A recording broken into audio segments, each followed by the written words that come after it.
Muy bien, muchas gracias. Bueno, buenas noches con todos. Nuevamente agradecer por la oportunidad de acompañarlos en esta segunda sesión el día de hoy, que vamos a tratar, pues, ya el día de ayer hemos hablado sobre la obligación de implementación de los lactarios institucionales, tanto para empleados del sector público como privado. Voy a hacer un breve repaso, porque ayer también hicimos un breve repaso al terminar la sesión, pero como el tema materia de la capacitación es lactarios, pues voy a hacer un breve resumen para quizás aquellas personas que no pudieron participar el día de ayer, y seguidamente vamos a hablar sobre los derechos de las madres trabajadoras, ¿no? Bueno, ¿quiénes están obligados a implementar lactarios? ¿Quiénes como empleadores están obligados? Pues aquellos empleadores, sean del sector público o del sector privado, que tengan 20 o más trabajadoras en edad fértil. ¿Qué es edad fértil? ¿A quienes consideramos como mujeres en edad fértil? Pues aquellas mujeres entre 15 y 49 años. Entonces, de acuerdo a las normas peruanas vigentes, se entiende por edad fértil a aquellas mujeres que se encuentran entre los 15 y los 49 años de edad. ¿Qué características deben tener estos lactarios? Pues son diversas condiciones que se necesitan tener en cuenta. En principio, desde el área que va a tener el espacio en el cual se va a implementar ese lactario. Tiene que ser de 7.5 metros cuadrados como mínimo. Cuando hablamos de disposiciones, estamos hablando de mínimos. Estas disposiciones y condiciones pueden ser mejoradas si es que el empleador así lo determina. Pero estamos hablando de los mínimos legales, los cuales pueden ser perfectamente mejorados. ¿Qué se debe tener en cuenta? Pues hay requisitos y condiciones mínimas, ¿no? Como el lugar donde se va a sentar la trabajadora para poder hacer la extracción de la leche. Recuerden que este derecho a la lactancia materna que tienen los niños en base a diversas normas como nacionales como internacionales, pues lo que busca es que los niños, los recién nacidos hasta los 24 meses o 2 años, pues tengan el derecho a tener, a ser alimentados con la leche materna, que se dé preferencia a la alimentación con la leche materna. Es con el objetivo de que se cumpla con estos derechos y estas obligaciones, que como les comentaba el día de ayer, no solo obedece a normas en nuestra materia que tratamos, que es la laboral, sino a políticas nacionales con base a disposiciones y políticas también internacionales. Entonces, la madre no solo va a tener el derecho de tener un espacio en el cual va a poder, al cual va a poder acudir para extraerse la leche, sino también para una adecuada conservación. Entonces, se debe de implementar un refrigerador o un frigobar que esté en condiciones óptimas, idóneas para que se pueda conservar la leche que se extrae. En los lugares pues, donde no haya acceso a la electricidad, se tendrá que ver las condiciones para que se pueda conservar. Estamos hablando de centros de trabajo rurales, por ejemplo, ¿no? Donde no hay fluido eléctrico. Entonces, espacio, ya hemos visto que hay un área mínima, la trabajadora tiene que tener un lugar cómodo en el cual va a poder extraerse la leche. Esta leche además se debe conservar durante todo el día de la jornada de la trabajadora, hasta el horario de salida, para que la leche pueda ser útil para que cumpla con su función de alimentar al niño. ¿Qué condiciones además? Condiciones sobre higiene. Es indispensable, porque estamos hablando de la conservación de un alimento. ¿No? Hablamos de un lavabo que es indispensable, un dispensador de jabón líquido, de papel toalla también es indispensable. Pero además de estas disposiciones, un factor importantísimo a tener en cuenta es el derecho a la privacidad y a la dignidad que tiene toda trabajadora. Entonces, este ambiente tiene que contar con las condiciones para que su utilización obedezca a disposiciones sobre el respeto a la privacidad de esa trabajadora y a que el ejercicio de la utilización de este derecho al lactario institucional, pues observe en todo momento la dignidad humana, ¿no? A la cual tenemos todos derechos. También conversamos sobre la posibilidad de utilizar el lactario con base a un acuerdo de mutuo que se haga con un empleador de un centro de trabajo que sea contiguo a nuestro centro de trabajo, cuando no tengamos un espacio de mínimo 7.5 metros cuadrados donde se pueda implementar el lactario. En ese caso, pues el lactario debe cumplir, el del centro de trabajo con el cual tengamos que elaborar este acuerdo, con el que determinemos suscribir este acuerdo, pues debe observar las condiciones mínimas y requisitos que ya hemos tratado de manera amplia el día de ayer. ¿Cuánto tiempo mínimo para utilizar el lactario tiene la madre trabajadora? Por lo menos 1 hora al día durante su jornada de trabajo. Tiene 1 hora para utilizar el lactario y esta hora se puede fraccionar o dividir en 3 partes o en 2 partes, en 3 20 minutos o en 2 30 minutos. Es lo mínimo. Se puede hacer un pacto para reconocer un tiempo mayor. Siempre se pueden mejorar los derechos. En el caso que la trabajadora utilice el lactario del centro de trabajo contiguo, del centro de trabajo vecino, con el cual se ha celebrado un acuerdo, pues el tiempo de traslado de la trabajadora hacia este lactario no se puede considerar dentro del tiempo que ella puede hacer uso del lactario, que ya hemos dicho que es mínimo 1 hora. Esta hora que tiene para utilizar el lactario de la trabajadora, el cual puede ser dividido o fraccionado, como hemos visto, es diferente a la hora de lactancia materna. Ya vamos a tratar el día de hoy a qué nos referimos cuando hablamos de este derecho a la hora de lactancia materna, que es un derecho que tiene toda madre trabajadora. Ya vamos a ver desde cuándo y hasta cuándo tiene este derecho. Entonces, hemos visto las condiciones, en el caso de los empleadores que están obligados a tener el reglamento interno de trabajo, pues las disposiciones referidas a las condiciones de utilización, el tiempo de utilización del lactario deben estar señaladas en el reglamento interno de trabajo.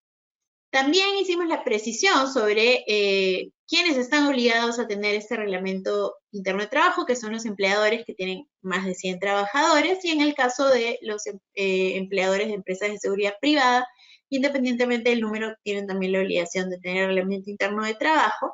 El reglamento interno de trabajo se presenta ante la Autoridad Administrativa de Trabajo para su aprobación, luego de lo cual se podrá hacer entrega a los trabajadores. Pero si hablamos de la obligación de contar con un reglamento interno de trabajo y vemos que esta obligación se adquiere al tener más de 100 trabajadores, y cuando hablamos de lactarios, vemos de que se adquiere al tener, sí, creo que sí, a ver, sí. Bueno, cuando hablamos de, de la obligación de implementación del lactario, señalamos que esta obligación se genera cuando el empleador tiene más de 20 o más trabajadores en edad fértil.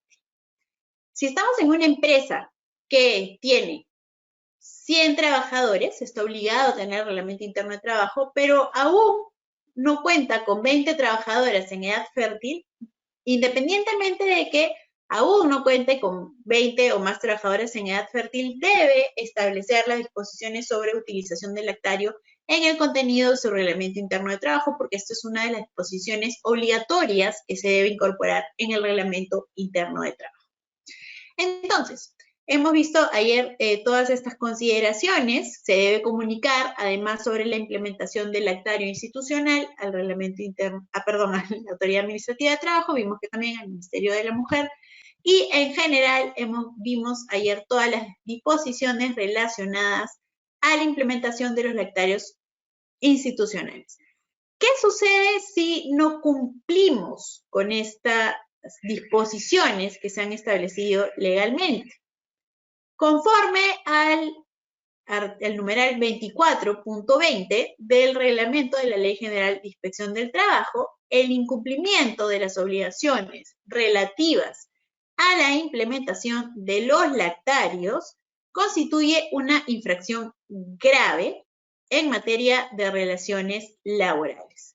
La misma que puede ser sancionada con entre 1.57 hasta 26.12 UIT, según el número de trabajadores que se vean afectados.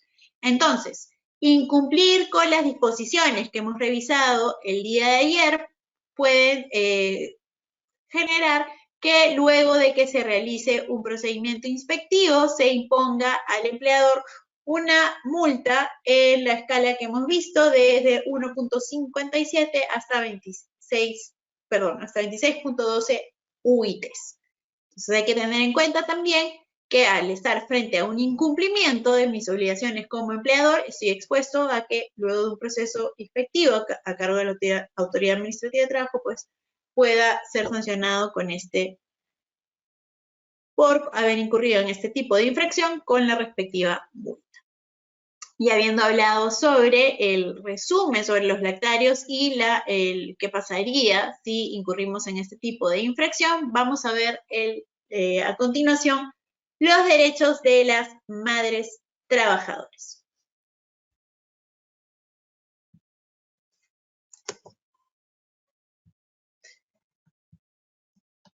Un punto muy importante a tener en cuenta, ayer hablamos cuando señalamos las disposiciones que se incorporan en el Reglamento Interno de Trabajo, les señalé brevemente qué sucedía si el trabajador incurría en una falta justa que sustentaba o justificaba su despido, que se debía iniciar el procedimiento correspondiente y luego de seguir el procedimiento correspondiente, que el trabajador ejerza su derecho de defensa, pues se podía dar por extinguida la relación laboral. ¿No es cierto? Esto quiere decir que el trabajador tiene una protección frente al despido arbitrario, frente a un despido sin causa. ¿Desde cuándo se adquiere esta protección frente al despido arbitrario o el despido sin causa?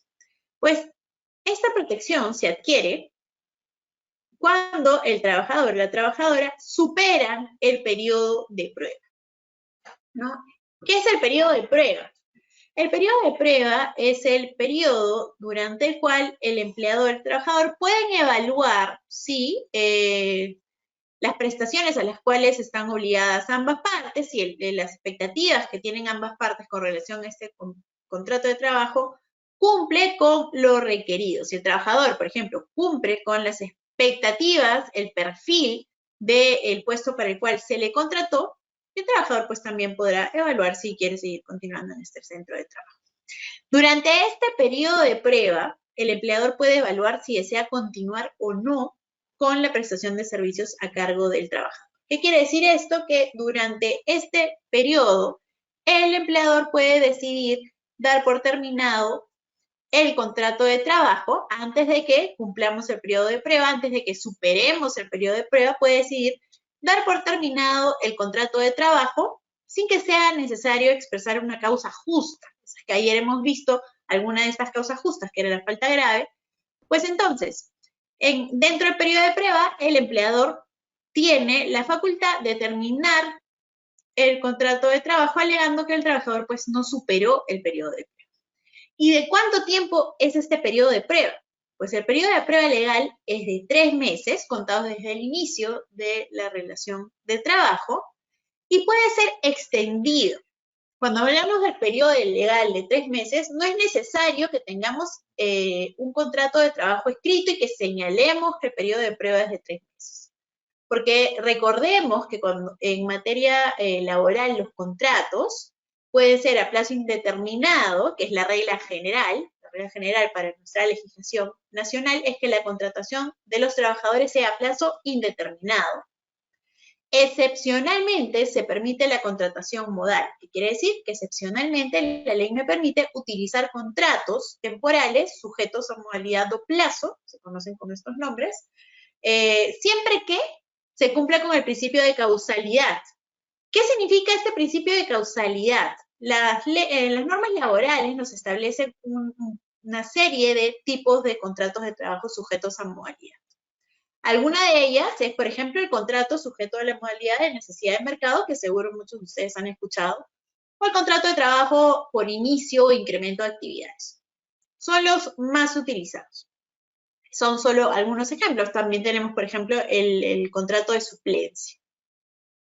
¿Qué significa que se debe cumplir o respetar la causalidad? Que si yo voy a utilizar esta contratación modal, que es una excepción, la utilización de este contrato debe estar sustentada en un hecho real. Si yo señalo que estoy en el inicio, ¿no? Contrato por inicio de actividades, que estoy en el inicio de mis actividades, pues me tengo que encontrar en el inicio de actividades empresariales. ¿Cómo acreditaría que estoy ante el inicio de mis actividades empresariales, por ejemplo, frente a una inspección de trabajo en las cuales quieran fiscalizar si es que mi contratación ha sido adecuadamente efectuada, la contratación laboral? Pues yo podría acreditar que estoy en el inicio de mis actividades con la constitución de la empresa. Por ejemplo, si hasta el mes pasado yo tenía solo un establecimiento en el distrito de San Miguel y mañana he decidido abrir otro en el distrito de, por ejemplo, Barranco, pues tengo la licencia de funcionamiento del nuevo local. Estos contratos sujetos a modalidad, recordemos que tienen un plazo máximo, la norma establece plazos máximos dependiendo del tipo de contrato sujeto a modalidad. En el ejemplo que he utilizado del inicio de actividades es de 3 años, inicio de incremento. Entonces, cuando hablamos de contratos a plazo indeterminado, que nuevamente es la regla general, no es necesario que esos contratos se celebren por escrito. ¿Por qué? Porque la norma no establece que deban observar una formalidad. Entonces, si yo tengo un contrato a plazo indeterminado, este puede ser verbal, y ahí, en este caso, cuando estamos frente a un contrato verbal, ¿podemos aplicar el periodo de prueba, pese a que no lo hemos señalado de manera expresa en ningún documento? Sí, porque existe el periodo de prueba legal que es de 3 meses. Entonces, nosotros podemos tener una contratación a plazo indeterminado verbal y podemos ejercer el derecho a aplicar el periodo de prueba. ¿Es posible ampliar este periodo de prueba? Sí, sí es posible, en 2 casos. Hasta 6 meses cuando se trata de trabajadores de dirección, perdón, hasta 6 meses cuando estamos frente a trabajadores de confianza o calificados, y hasta 12 meses en total cuando la contratación es sobre trabajadores de dirección. Entonces, hasta 6 meses en total, o sea, incluyendo los 3 primeros, cuando se trata de trabajadores calificados o de confianza. Y hasta 12 meses en total, contando los 3 primeros meses, cuando estamos frente a contratación de trabajadores de dirección. ¿Quiénes son los trabajadores de dirección y quiénes son los trabajadores de confianza? Pues para saber a quiénes podemos calificar en estas categorías, vamos a revisar el artículo 43, se los voy a dejar ahí de referencia, el artículo 43 del TUO, del texto único ordenado del decreto legislativo 728. Si el trabajador cumple con las definiciones establecidas en este artículo 43, entonces califica como un trabajador de dirección o de confianza, podríamos señalar que es de dirección o de confianza, atendiendo al perfil del puesto, a las obligaciones, a las funciones del trabajador y de mutuo acuerdo, porque esto sí tiene que ser acordado por ambas partes, el trabajador tiene que estar de acuerdo y tiene que manifestar su acuerdo para la ampliación del periodo de prueba, ya sea hasta los 6 o hasta los 12 meses. Entonces, ¿podemos ampliar el periodo de prueba? Sí, por mutuo acuerdo entre las partes. ¿Qué sucede cuando el trabajador supera el periodo de prueba, ya sea el legal de 3 meses o este periodo de prueba que hemos pactado, ampliarlo a 6 o 12 meses? Cuando el trabajador supera el periodo de prueba, alcanza la protección frente al despido arbitrario.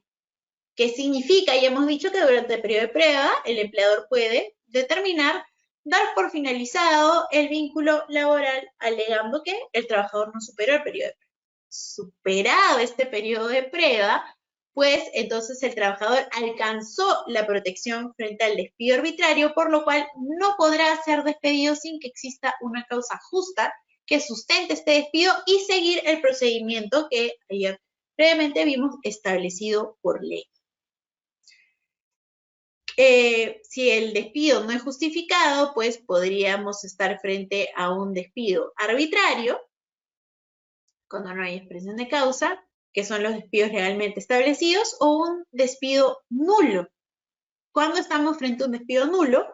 Cuando el despido, este hecho, este accionar del empleador ha afectado derechos constitucionales del trabajador. Dentro de esta protección, ¿y qué supuestos se consideran como despidos nulos? Hay determinados derechos constitucionales que han sido recogidos en el artículo 29, del tubo del decreto legislativo 728 y que establece los supuestos en los cuales se configuraría un despido nulo, porque esos trabajadores pues gozan de esta protección. Dentro de los diversos supuestos en los cuales podríamos encontrarlos frente a un despido nulo, se señala pues que es nulo el despido, como lo estamos viendo aquí. Se va a considerar como nulo al despido que tenga por motivo el embarazo, el nacimiento y sus consecuencias o la lactancia, que señala la norma además que si el despido se produce en cualquier momento del periodo de gestación o dentro de los 98 días posteriores al nacimiento, entonces se considerará nulo. Además, se presume que el despido tiene por motivo el embarazo si el empleador no acredita en estos casos la existencia de causa justa para despedir. ¿Qué quiere decir? Puedo como empleador despedir a la trabajadora en estado de gestación, o hemos hablado también de dentro de los 98 días posteriores al parto. Podría hacerlo si es que la trabajadora incurre en una causa justa de despido y sigo el procedimiento establecido legalmente. ¿Dónde podemos revisar a qué nos referimos con causas justas de despido? A partir del artículo 22 del tubo del decreto legislativo 728. ¿Qué más nos dice este artículo? Se considerará también despido nulo la no renovación del contrato modal, este contrato sujeto a plazo, este contrato temporal que hemos señalado que debe contar con la debida justificación real, además, salvo que haya desaparecido la causa objetiva que justificó la contratación modal, ¿no? Por ejemplo, utilicé el contrato por necesidades de mercado y ha desaparecido la causa que sustenta la utilización de este tipo de contrato, y es que existan incrementos o variaciones coyunturales o inesperadas de la demanda en el mercado de nuestros productos o servicios. ¿No? Desaparece la causa objetiva, entonces sí podría no renovar el contrato. Pero si no ha desaparecido la causa objetiva que sustenta la contratación y la trabajadora se encuentra con esta protección, se considerará nula la no renovación del contrato modal. Y además, algo importantísimo a tener en cuenta, porque no les había precisado, pero esta protección frente al despido arbitrario, de acuerdo al tubo del decreto legislativo 728, alcanza en principio a los trabajadores que prestan servicios en jornadas de 4 o más horas diarias en promedio, que quiere decir que los trabajadores a tiempo parcial, aquellos que de acuerdo a nuestras normas prestan servicios en jornadas diarias que son menores a 4 horas diarias en promedio. Cuando hablamos de trabajadores a tiempo parcial hay que tener bastante en cuenta cuántas son las horas que debe trabajar esta persona o las horas que no debe superar para que sea considerado un trabajador a tiempo parcial. Entonces, ¿quiénes son? Aquellos que laboran menos de 4 horas diarias en promedio para el empleador. Ellos son trabajadores a tiempo parcial. ¿Cómo sabemos si laboran menos de 4 horas diarias en promedio? ¿Cómo obtengo ese promedio? Pues voy a sumar todas las horas laboradas durante la semana y voy a dividir el resultado dependiendo del número de días de la jornada de la empresa. Entonces, sumo el número de horas laboradas y lo divido entre 6, si la empresa labora 6 días a la semana, o entre 5, si la empresa labora menos días. Si el resultado me da un número menor a 4 horas, pues entonces estoy frente a un trabajador a tiempo parcial. En el caso de trabajadores a tiempo parcial, también debemos observar que el contrato debe celebrarse por escrito. En este caso, no hay protección frente al despido arbitrario, que quiere decir que el empleador puede terminar en cualquier momento el vínculo laboral sin expresión de causa. Eso en principio, pero tenemos aquí la modificación que se dio en el año 2021. ¿Y qué nos dice esta modificación? Que tratándose de una madre trabajadora, la protección contra el despido se ha extendido a las madres trabajadoras en periodo de prueba, tienen protección. Si la trabajadora tiene un mes, ha iniciado un mes de la relación laboral, está en periodo de prueba, se podría, también hay que incurrir en un despido nulo. Además de que hay una protección de estas madres dentro del periodo de prueba, también hay una protección para las madres que trabajan en contratos a tiempo parcial. Entonces hay que tener bastante cuidado con estas nuevas disposiciones porque modifica la protección y los alcances de la protección frente al despido arbitrario cuando estamos en el caso de madres trabajadoras. Ya saben que la protección se ha extendido al periodo de prueba y también a los contratos a tiempo parcial.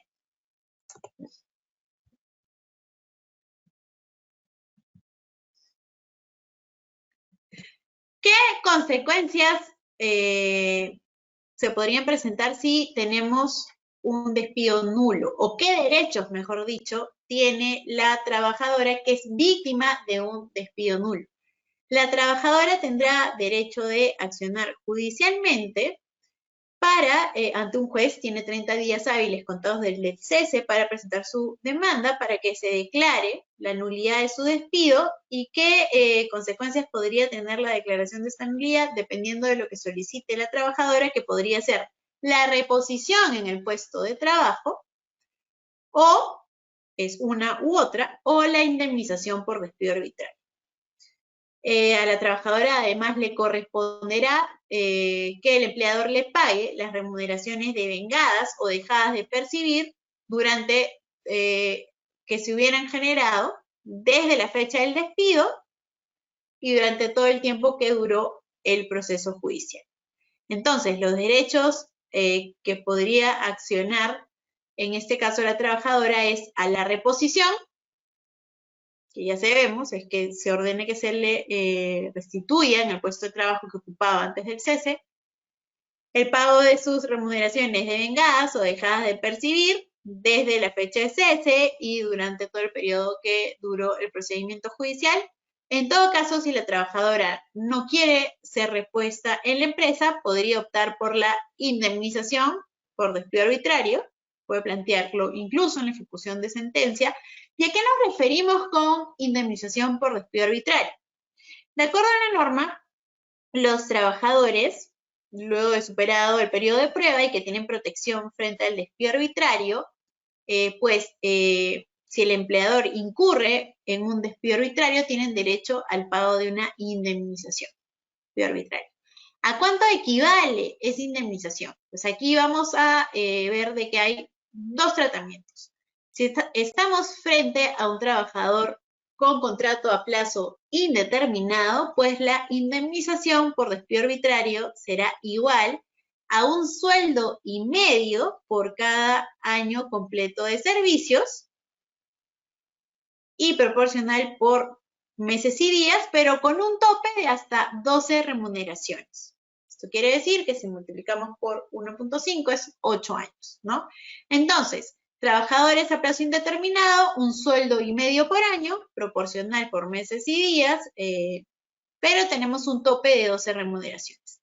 Tratándose de trabajadores con contratos sujetos a modalidad o plazo, la norma establece que tienen derecho frente a un despido arbitrario a una indemnización equivalente a un sueldo y medio por cada mes completo que falte para terminar el contrato de trabajo, con un tope de 12 remuneraciones. Aquí hablamos de meses completos, ¿no? Entonces, un sueldo y medio por cada mes que falte para dar por concluido el contrato de trabajo de acuerdo al plazo establecido en el contrato con el tope de 12 remuneraciones o 12 meses. Entonces, estos serían las situaciones que se generaran o los derechos que se generan si es que el empleador incurre en un despido nulo.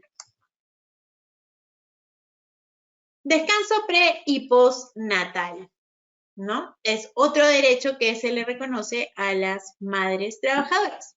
La norma nos señala, y esto se ha ampliado hace unos años, antes si ustedes lo recuerdan era de 90 días, hoy en día es 98 días, la madre gestante tiene derecho a gozar de 49 días de descanso prenatal y 49 días de descanso postnatal.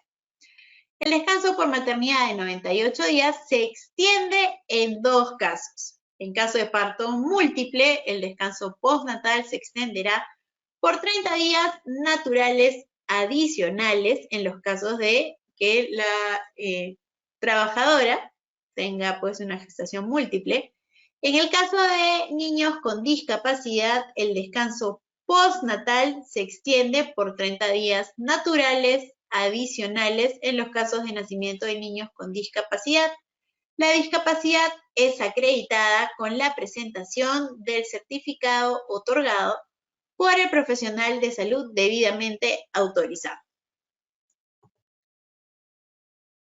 Postergación del descanso. La trabajadora puede decidir que el goce del descanso prenatal sea diferido parcial o totalmente, porque hablamos aquí lo estamos viendo, 49 días de descanso prenatal y 49 días de descanso postnatal. ¿Pero qué pasa con una trabajadora que no necesita tantos días de descanso prenatal? Entonces, la norma nos permite la postergación del descanso.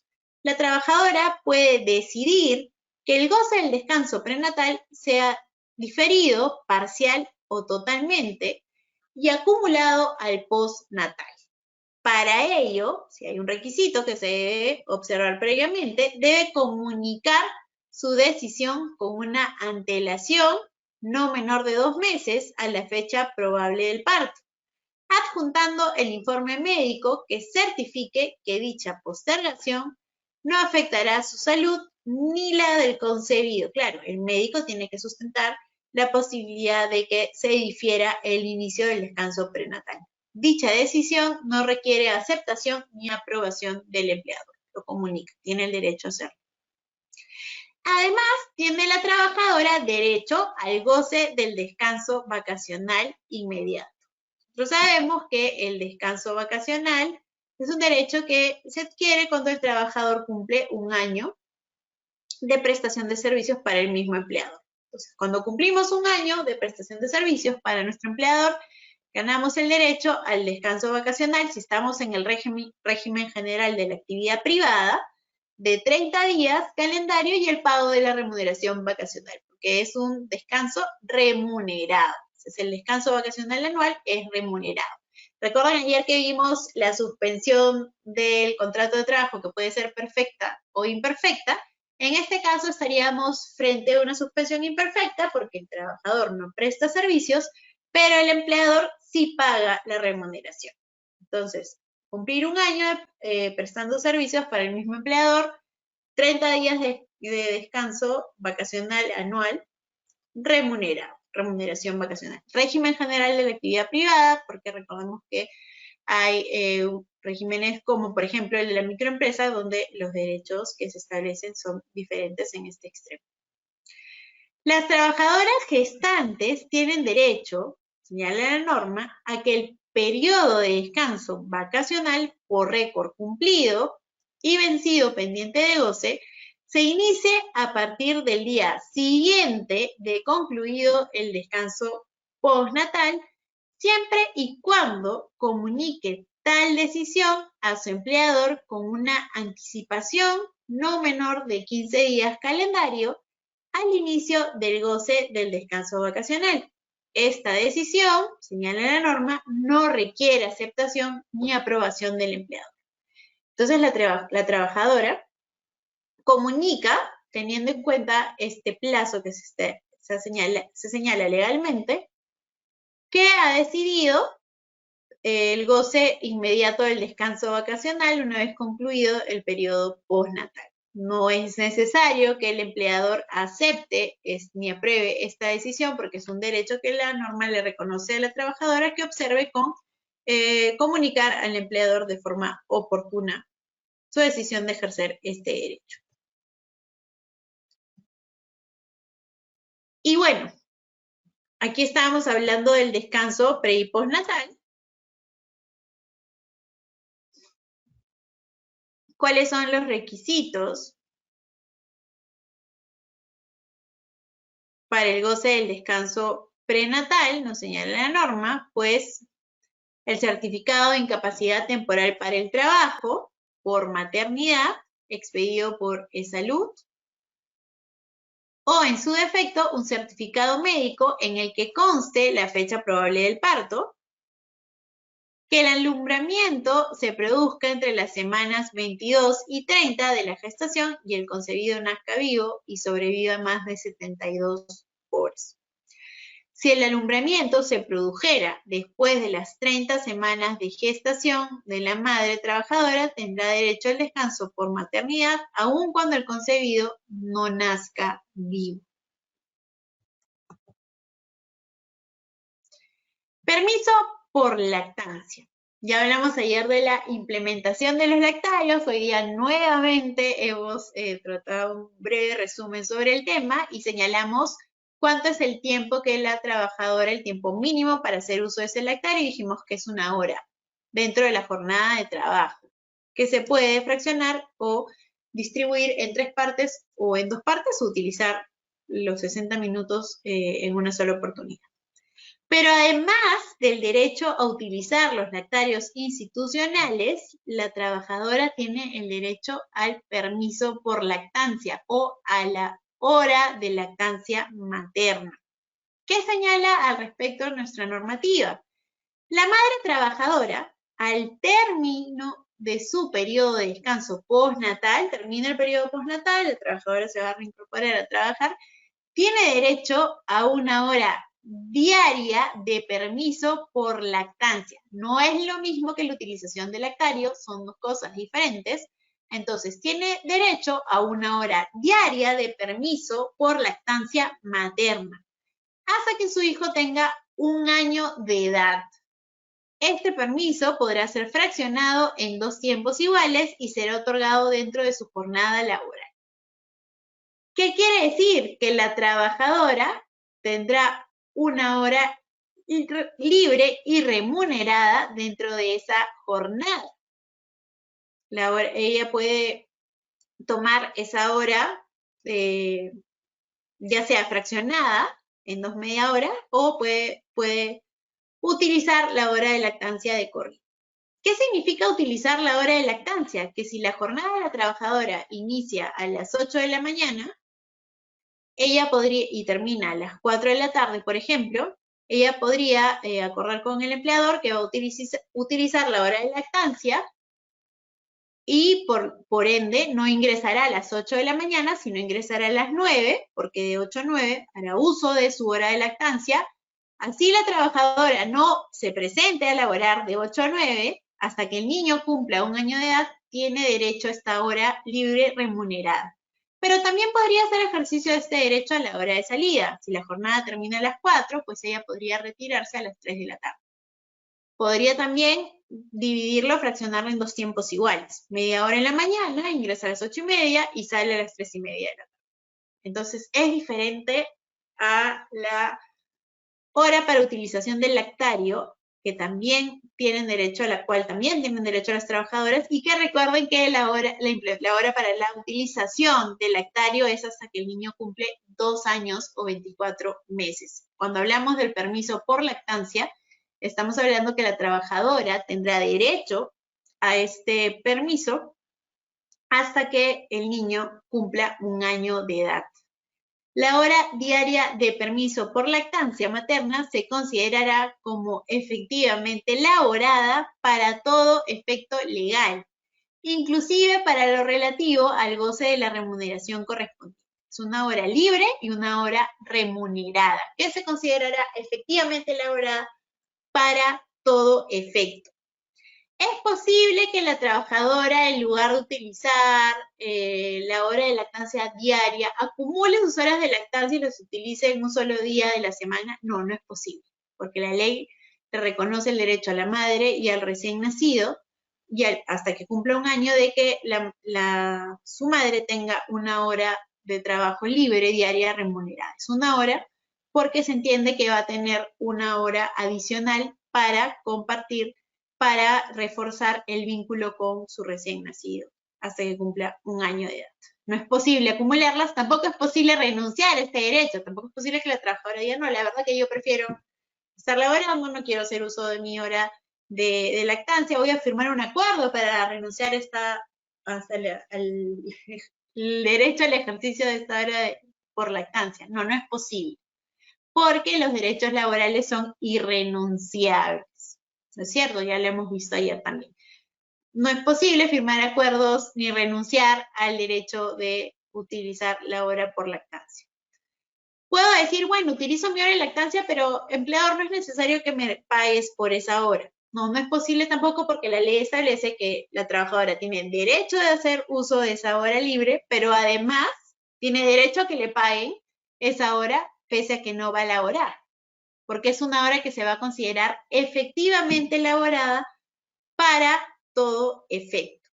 Entonces ya hemos visto la diferencia entre los lactarios y la hora de lactancia. Son dos derechos, se trata de dos derechos que son diferentes. En caso de parto múltiple, el permiso se incrementará 1 hora más al día. La madre trabajadora y su empleador podrán convenir el horario en que se ejercerá el derecho. Dicho derecho no puede ser compensado ni sustituido por otro derecho. Aquí tenemos un resumen de los días de descanso y el motivo de descanso. Hemos visto el descanso pre y postnatal, 49 días de descanso prenatal, más 49 días de descanso postnatal, es un total de 98 días. En el caso de parto múltiple, se extiende por 30 días adicionales, serían 128 días. Descanso pre y postnatal en caso de nacimiento de niños con discapacidad también se extiende por 30 días adicionales, también estaríamos en un descanso de hasta 128 días. En caso de postergación del descanso prenatal, podría ser 98 días de descanso postnatal. Recuerden que se podía diferir siempre que contemos con un sustento médico al respecto. Goce del descanso vacacional en trabajadoras gestantes, tienen derecho también de solicitar, ¿no? Y en este caso, si es que tienen los 30 días del descanso vacacional anual, podrían solicitar hacer gozo de las mismas seguidamente al vencimiento del plazo del periodo postnatal, y en este caso tendríamos 49 días de descanso prenatal más 49 días de descanso postnatal más 30 días de vacaciones. Permiso por lactancia es 1 hora diaria de permiso dentro de la jornada hasta que el niño cumpla 1 año de edad. Vamos a tener hasta aquí esta primera parte que hemos desarrollado sobre los derechos de las madres trabajadoras. Siguiendo el cronograma que utilizamos el día de ayer, voy a hacer un receso para que tengamos 10 minutos de descanso y podamos estirarnos, hacer una pausa activa, ir a tomar un café, a tomar agua si es que lo prefieren, y retomaríamos con la segunda parte de los derechos de las madres trabajadoras a las 9 en